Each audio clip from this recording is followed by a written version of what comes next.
এটা তো একটা অন্যরকম ওয়াটার পার্ক, এশিয়ার মধ্যে অন্যতম। আর সবচেয়ে নতুনতম যেটা হলো রিভার ক্যাপ, যেটা এশিয়ার কোথাও নেই, আমাদের এখানে এশিয়াতে আছে কিন্তু এত ব্যাপক আকারে কোথাও রিভার ক্যাপ নেই। রিভার ক্যাপের ভিতরে ঢুকতে পারলে এটা 12 মিনিটের জার্নি।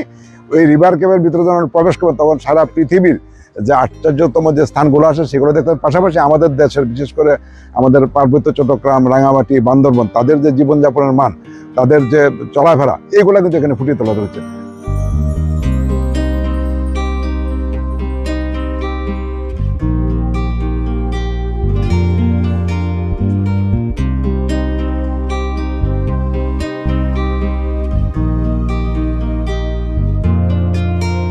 এটা হচ্ছে এভারেস্ট, হ্যাঁ, যা হচ্ছে একটা আমাদের ঐতিহ্য বহন করে দেশের, যে এভারেস্ট মানে কিভাবে বিজয়ী হয় মানুষ।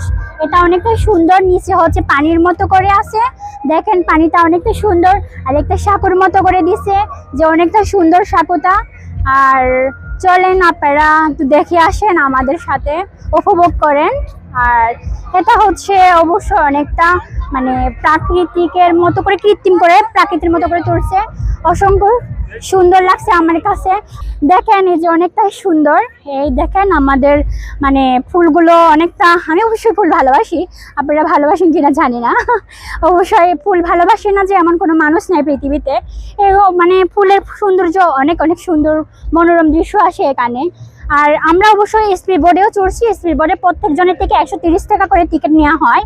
আর হচ্ছে এই যদি স্পিড বোর্ডে চড়া মানে আপনাদের ভালো লেগে থাকে আসতে পারেন।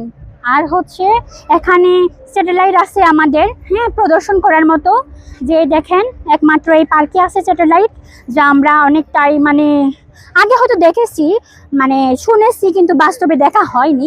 তাই তো বাস্তবে রূপ করে ওটা মনোরা বানানো হয়েছে, অনেকটা অবশ্যই সৌন্দর্য মানে বহন করে, যে মনোমুগ্ধকর করে মানুষের মন খেয়ে নিয়ে যায়।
এই যে দেখেন, যা আমাদের বাঙালি ঐতিহ্যর হচ্ছে দেখি দেখি দিয়ে বিভিন্ন পিঠা বানানো হয় আগেকার দিনে, এখন অবশ্যই মেশিনে ভাঙানো হয়, কিন্তু তারপরও দেখিতে ভাঙার যে চাউলের মজাটা, যে আমাদের পিঠাপুলি খাওয়া হয়, এটা অন্যরকম টেস্টি।